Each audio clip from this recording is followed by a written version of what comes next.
Hard Times by Charles Dickens, Book the Second, Reaping, Chapter 1, Effects in the Bank. A sunny midsummer day. There was such a thing sometimes, even in Coketown. Seen from a distance in such weather, Coketown lay shrouded in a haze of its own, which appeared impervious to the sun's rays. You only knew the town was there because you knew there could have been no such sulky blotch upon the prospect without a town. A blur of soot and smoke, now confusedly tending its this way, now that way, now aspiring to the vault of heaven, now murkily creeping along the earth, as the wind rose and fell or changed its quarter, a dense formless jumble with sheets of cross-light in it that showed nothing but masses of darkness. Coketown in the distance was suggestive of itself, though not a brick of it could be seen. The wonder was that it was there at all. It had been ruined so often that it was amazing how it had borne so many shocks. Surely there never was such a fragile chinaware as that which the millers of Coketown were made. Handle them never so lightly, and they fell to pieces with such ease that you might suspect them of having been flawed before. They were ruined when they were required to send laboring children to school. They were ruined when inspectors were appointed to look into their works. They were ruined when such inspectors considered it doubtful whether they were quite justified in chopping people up with their machinery. They were utterly undone when it was hinted that perhaps they need not always make quite so much smoke. Besides Mr. Bounderby's gold spoon, which was generally received in Coketown. Another prevalent fiction was very popular there. It took the form of a threat. Whenever a Coketowner felt he was ill-used, that is to say, whenever he was not left entirely alone, and it was proposed to hold him accountable for the consequences of any of his acts, he was sure to come out with the awful menace that he would sooner pitch his property into the Atlantic. This had terrified the Home Secretary within an inch of his life on several occasions. However, the Coketowners were so patriotic after all that they never had pitched their property into the Atlantic yet, but on the contrary had been kind enough to take mighty good care of it. So there it was in the haze yonder, and it increased and multiplied. The streets were hot and dusty on the summer day, and the sun was so bright that it even shone through the heavy vapor drooping over Coketown and could not be looked at steadily. Stokers emerged from low underground doorways into factory yards and sat on steps and posts and palings, wiping their swarthy visages and contemplating coals. The whole town seemed to be frying in oil. There was a stifling smell of hot oil everywhere. The steam engines shone with it. The dresses of the hands were soiled with it. The mills throughout their many stories oozed and trickled it. The atmosphere of those fairy palaces was like the breath of the sismoom, and their inhabitants, wasting with heat, toiled languidly in the desert. But no temperature made the melancholy mad elephants more mad or more sane. Their wearisome heads went up and down at the same rate in hot weather and cold, wet weather and dry, fair weather and foul. The measured motion of their shadows on the walls was the substitute Coketown had to show for the shadows of rustling woods, while for the summer hum of insects it could offer. All the year round, from the dawn of Monday to the night of Saturday, the whir of shafts and wheels. Drowsily they whirred all through this sunny day, making the passenger more sleepy and more hot as he passed the humming walls of the mills. Sun blinds and sprinklings of water a little cooled the main streets and the shops, but the mills and the courts and the alleys baked at a fierce heat. Down upon the river that was black and thick with dye, some Coketown boys who were at large, a rare sight there, rowed a crazy boat which made a spumous track upon the water as it jogged along, while every dip of an oar stirred up vile smells. But the sun itself, however beneficent, generally was less kind to Coketown than hard frost, and rarely looked intently into any of its closer regions without engendering more death than life. So does the eye of heaven itself become an evil eye when incapable or sordid hands are interposed between it and the things it looks upon to bless. Mrs. Sparsit sat in her afternoon apartment at the bank, on the shadier side of the Frying Street. Office hours were over, and at that period of the day, in warm weather, she usually embellished with her genteel presence a managerial boardroom over the public office. Her own private sitting room was a story higher, at the window of which post of observation she was ready every morning to greet Mr. Bounderby as he came across the road with the sympathizing recognition appropriate to a victim. He had been married now a year, and Mrs. Sparsit had never released him from her determined pity a moment. The bank offered no violence to the wholesome monotony of the town. It was another red brick house, with black outside shutters, green inside blinds, a black street door, up 2 white steps, a brazen door plate, and brazen handle full stop. It was a size larger than Mr. Bounderby's house, as other houses were from a size a half-dozen sizes smaller. In all other particulars, it was strictly according to pattern. Mrs. Sparsit was conscious that by coming in the evening tide among the desks and writing implements, she shed a feminine, not to say also aristocratic grace upon the office. Seated with her needlework or netting apparatus at the window, she had a self-laudatory sense of correcting, by her ladylike deportment, the rude business aspect of the place. With the impression of her interesting character upon her, Mrs. Sparsit considered herself, in some sort, the bank fairy. The townspeople, who in their passing and repassing saw her there, regarded her as the bank dragon, keeping watch over the treasures of the mine. What those treasures were, Mrs. Sparsit knew as little as they did. Gold and silver coin, precious paper, secrets that, if divulged, would bring vague destruction upon vague persons. Generally, however, people whom she disliked, were the chief items in her ideal catalogue thereof. For the rest, she knew that after office hours she reigned supreme over all the office furniture, and over a locked-up iron room with 3 locks, against the door of which strong chamber, the light porter laid his head every night on a truckle bed that disappeared at cockcrow. Further, she was lady paramount over certain vaults in the basement, sharply spiked off from communication with the predatory world, and over the relics of the current day's work, consisting of blots of ink, worn-out pens, fragments of wafers, and scraps of paper torn so small that nothing interesting could ever be deciphered on them when Mrs. Sparsit tried. Lastly, she was guardian over the little armory of cutlasses and carbines arrayed in vengeful order over one of the office chimney-pieces, and over the respectable tradition never to be separated from a place of business claiming to be wealthy, a row of fire-buckets, vessels calculated to be of no physical utility on any occasion, but observed to exercise a fine moral influence almost equal to bullion on most beholders. A deaf serving woman and the light porter completed Mrs. Sparsit's empire.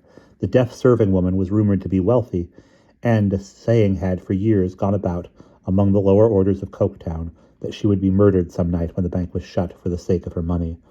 It was generally considered, indeed, that she had been due some time and ought to have fallen long ago, but she had kept her life and her situation with an ill-conditioned tenacity that occasioned much offense and disappointment. Mrs. Sparsit's tea was just set for her on a pert little table, with its tripod of legs, in an attitude which she insinuated after office hours into the company of the stern, leather-topped, long board table that bestrode the middle of the room. The light porter placed the tea tray on it, knuckling his forehead as a form of homage. "Thank you, Bitzer," said Mrs. Sparsit. "Thank you, Mum," returned the light porter. He was a very light porter indeed, as light as in the days when he blinkingly defined a horse for girl number 20. "Is all shut up, Bitzer?" said Mrs. Sparsit. "All is shut up, Mum." "And what?" said Mrs. Sparsit, pouring out her tea. It's the news of the day. Anything? Well, Mum, I can't say that I have heard anything particular. Our people are a bad lot, Mum. But that is no news, unfortunately. What are the restless wretches doing now? Asked Mrs. Sparsit. Merely going on in the old way, Mum. Uniting and leaguing and engaging to stand by one another. It is much to be regretted, said Mrs. Sparsit, making her nose more Roman and her eyebrows more Corellian in the strength of her severity, that the united masses allow for any such class combinations. Yes, Mum, said Bitzer. Being united themselves, they ought one and all to set their faces against employing any man who is united with any other man, said Mrs. Sparsit. They have done that, ma'am, returned Bitzer, but it rather fell through, ma'am. I do not pretend to understand these things, said Mrs. Sparsit with dignity, my lot having been signally cast in a widely different sphere, and Mr. Sparsit, as a Powler, being also quite out of the pale of any such dissensions. I only know that these people must be conquered, and that it's high time it was done once for all. Yes, Mum, returned Bitzer, with a demonstration of great respect for Mrs. Sparsit's oracular authority. You couldn't put it clearer, I am sure, Mum. As this was his usual hour of having a little confidential chat with Mrs. Sparsit, and as he had already caught her eye and seen that she was going to ask him something, he made a pretense of arranging the rulers, inkstands, and so forth, while the lady went on with her tea, glancing through the open window down into the street. Has it been a busy day, Bitzer? Asked Mrs. Sparsit.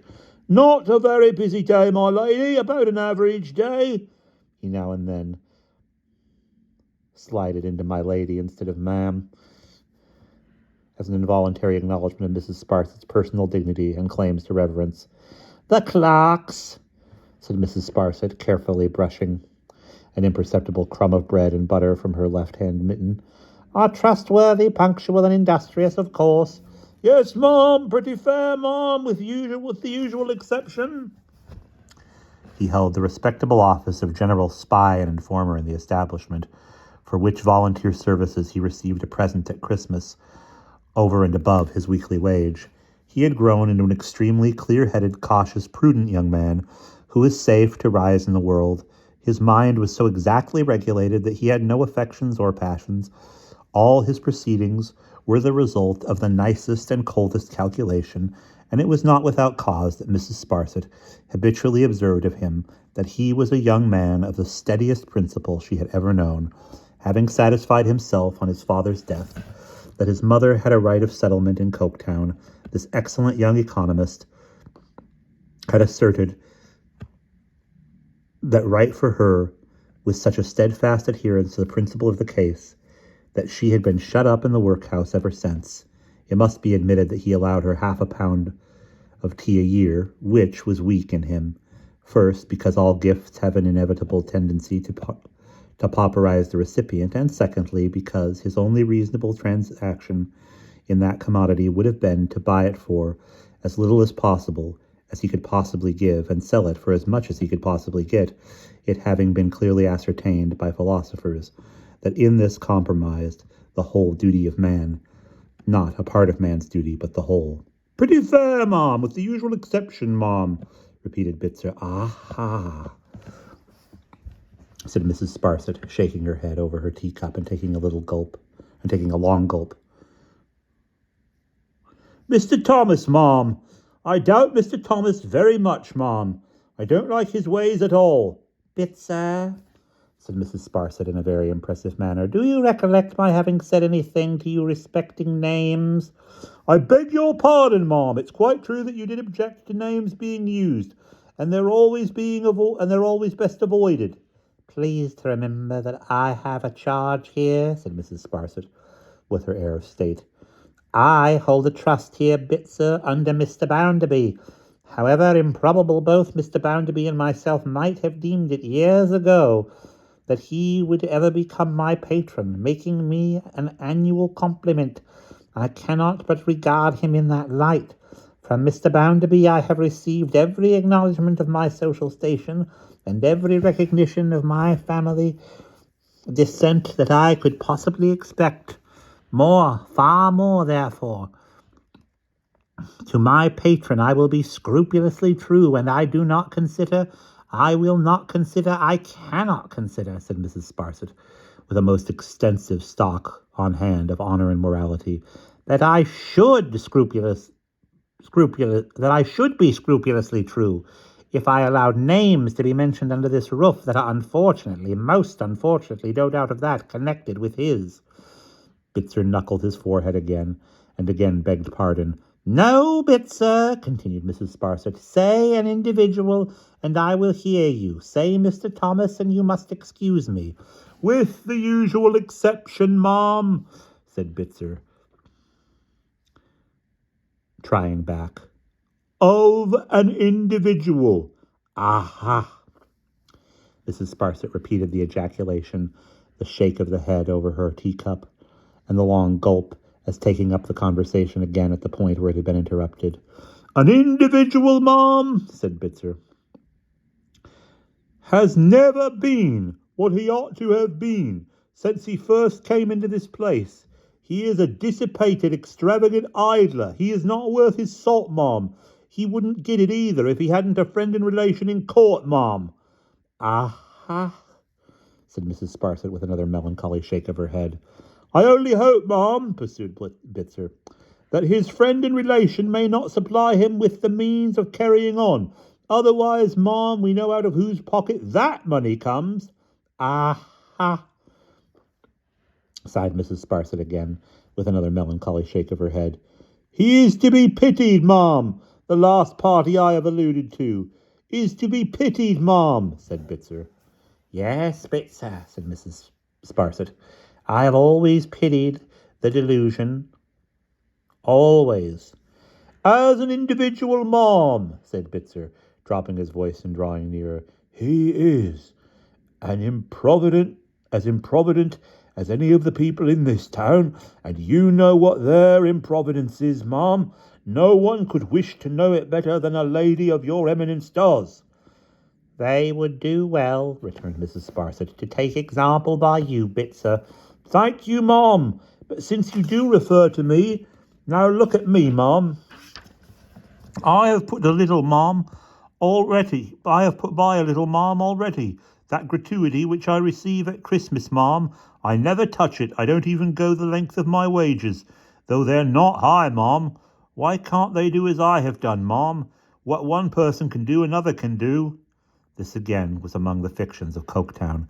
Any capitalist there who made £60,000 out of sixpence always professed to wonder why the 60,000 nearest hands didn't each make £60,000 out of sixpence, and more or less reproached them, every one, for not accomplishing the little feat.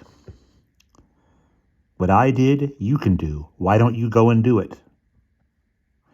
As they're wanting recreations, ma'am, said Bitzer, it's stuffing nonsense. I don't want recreations. I never did, and I never shall. I don't like 'em, and to their combining together there are many of them.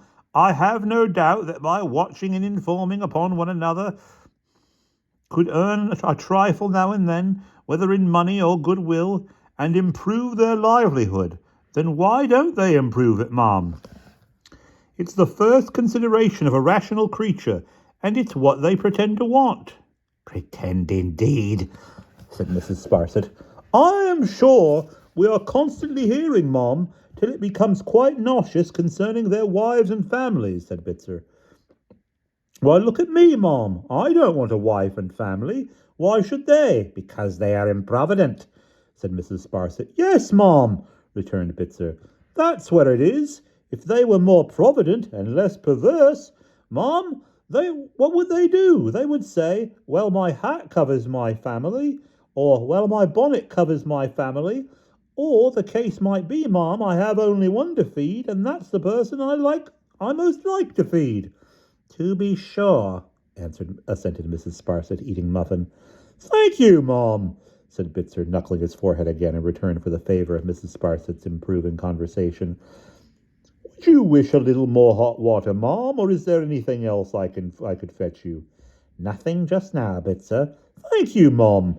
I shouldn't wish to disturb you at your meals, Mom, particularly tea, knowing your partiality for it, said Bitzer, craning a little to look over into the street from where he stood. But there's a gentleman been looking up here for a minute or so, Mom, and he has come across as if he was going to knock. That is his knock, ma'am, no doubt. He stepped to the window and, looking out and drawing in his head again, confirmed himself with, Yes, Mom. Would you wish the gentleman to be shown in, Mom? I don't know who it can be, said Mrs. Sparsit, wiping her mouth and arranging her mittens. A stranger, Mom, evidently. What a stranger can want at the bank at this time of the evening unless he comes upon some business for which he is too late, I don't know, said Mrs. Sparsit. But I hold a charge in this establishment from Mr. Bounderby, and I will never shrink from it. If to see him is any part of the duty I have accepted, I will see him. Use your own discretion, Bitzer. Here the visitor, all unconscious of Mrs. Sparsit's magnanimous words, repeated his knock so loudly that the light porter hastened down to the door to open the door, while Mrs. Sparsit took the precaution of concealing her little table, with all its appliances upon it, in a cupboard, and then decamped upstairs, that she might appear, if needful, with the greater dignity. If you please, Mom, the gentleman would wish to see you, said Bitzer, with his light eye at Mrs. Sparsit's keyhole. So Mrs. Sparsit, who had improved the interval by touching up her cap, took her classical features downstairs again, and entered the boardroom in the manner of a Roman matron going outside the city walls to treat with an invading general. The visitor, having strolled to the window, and being then engaged in looking carelessly out, was as unmoved by this impressive entry as a man could possibly be. He stood whistling to himself with all imaginable coolness, with his hat still on, and a certain air of exhaustion upon him, in part arising from excessive summer, and in part from excessive gentility, for it was to be seen with half an eye that he was a thorough gentleman, made to the model of the time, weary of everything, and putting no more faith in anything than Lucifer. I believe, sir, quoth Mrs. Sparsit, you wished to see me. I beg your pardon, he said, turning and removing his hat. Pray excuse me. Humph, thought Mrs. Sparsit, as she made stately bend. 35, good-looking, good figure, good teeth, good voice, good breeding, well-dressed, dark hair, bold eyes, all which Mrs. Sparsit observed in her womanly way, like the Sultan who put his head in the pail of water, merely in dipping down and coming up again. Please to be seated, sir, said Mrs. Sparsit. Thank you. Allow me. He placed a chair for her, but remained himself carelessly lounging against the table. I left my servant at the railway, looking after the luggage.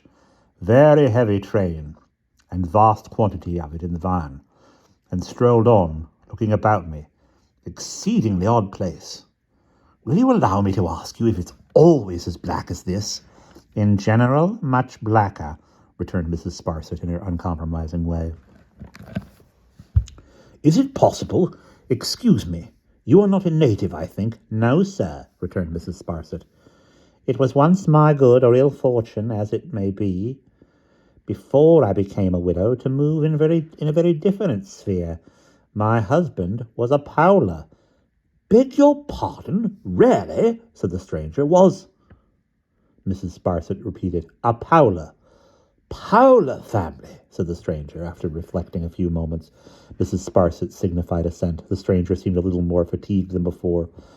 You must be very much bored here, was the inference he drew from the communication. I am the servant of circumstances, sir, said Mrs. Sparsit, and I have long adapted myself to the governing power of my life.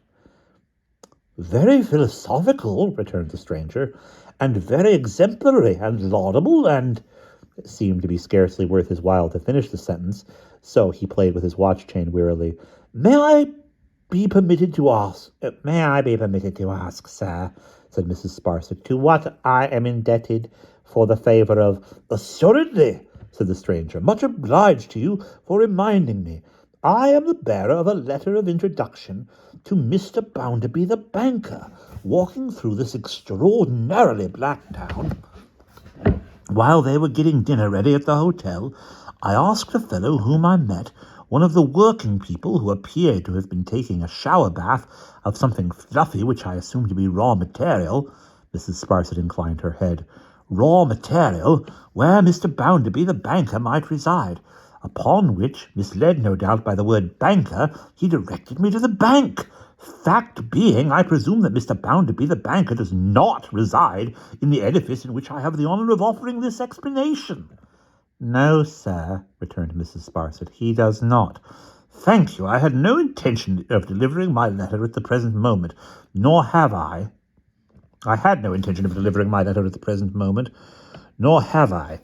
But, strolling on to the bank to kill time, and having the good fortune to observe at the window, toward which he languidly waved his hand, then slightly bowed, a lady of very superior and agreeable appearance, I considered that I could not do better than to take the liberty of asking that lady where Mr. Bounderby the banker does live, which I accordingly venture, with all suitable apologies, to do. The inattention and indolence of his manner were sufficiently relieved to Mrs. Sparsit's thinking by a certain gallantry at ease which offered her homage too. Here he was, for instance, at this moment, all but sitting on the table, and yet lazily bending over her, as if he acknowledged an attraction in her that made her charming in her way. Banks, I know, are always suspicious, and officially must be, said the stranger, whose lightness and smoothness of speech were pleasant likewise, suggesting matter far more sensible and humorous than it ever contained, which was perhaps a shrewd device of the founder of this numerous sect, whosoever may have been that great man. Therefore, I may observe that my letter, here it is from the member of this place, Gradgrind, whom I have had the pleasure of knowing in London. Mrs. Sparsit recognized the hand, intimated that such confirmation was quite unnecessary, and gave Mr. Bounderby's address, with all needful clues and directions in aid. Thousands of thanks, said the stranger. Of course you know the banker well? Yes, sir, rejoined Mrs. Sparsit. In my dependent relation toward him, I have known him 10 years. Quite an eternity. I think he married Gradgrind's daughter? Yes, said Mrs. Sparsit, suddenly compressing her mouth. He had that honour. The lady is quite a philosopher, I am told. Indeed, sir, said Mrs. Sparsit. Is she? Excuse my impertinent curiosity, pursued the stranger, fluttering over Mrs. Sparsit's eyebrows with a proprietary air. But you know the family and know the world. I am about to know the family and may have much to do with them. Is the lady very alarming? Her father gives her such a portentously hard-headed reputation that I have a burning desire to know. Is she absolutely unapproachable, repellently and stunningly clever? I see by your meaning smile you think not. You have poured balm into my anxieties, into my anxious soul. As to age now, 40? 35? Mrs. Sparsit laughed outright. A chit, said she. Not 20 when she was married. I give you my honour, Mrs. Powler, returned the stranger, detaching himself from the table, that I never was so astonished in my life. It really did seem to impress him, to the utmost extent of his capacity of being impressed. He looked at his informant for full a quarter of a minute, and appeared to have the surprise in his mind all the time. I assure you, Mrs. Powler, he said then, much exhausted, that the father's manner prepared me for a grim and stony maturity. I am obliged to you, of all things, for correcting so absurd a mistake. Pray excuse my intrusion. Many thanks. Good day. He bowed himself out, and Mrs. Sparsit, hiding in the window curtain, saw him languishing down the street on the shady side of the way, observed of all the town. What do you think of the gentleman, Bitzer? She asked the light porter when he came to take away. Spends a deal of money on his dress, ma'am. It must be admitted, said Mrs. Sparsit, that it's very tasteful. Yes, ma'am, returned Bitzer. If that's worth the money. Besides which, ma'am, resumed Bitzer, while he was polishing the table, he looks to me as if he gamed. It's immoral to game, said Mrs. Sparsit. It's ridiculous, ma'am, said Bitzer. Besides, the chances are against the players. Whether it was that the heat prevented Mrs. Sparsit from working, or whether it was that her hand was out, she did no work that night. She sat at the window when the sun began to sink behind the smoke. She sat there when the smoke was burning red, when the color faded from it, when darkness seemed to rise slowly out of the ground and creep upward, up to the housetops, up the church steeple, up the summits of the factory chimneys, up to the sky. Without a candle in the room, Mrs. Sparsit sat at the window, with her hands before her, not thinking much of the sounds of evening, the whooping of boys, the barking of dogs, the rumbling of wheels, the steps and voices of passengers, the slim street cries, the clogs upon the pavement, when it was their hour for going by, the shutting up of shop shutters. Not until the light porter announced that her nocturnal sweetbread was ready did Mrs. Sparsit arouse herself from her reverie and convey her dense black eyebrows, by that time creased with meditation, as if they needed ironing out, upstairs. "Oh, you fool," said Mrs. Sparsit when she was alone at her supper. Whom she meant she did not say, but she could scarcely have meant the sweetbread. And that is the end of chapter 1.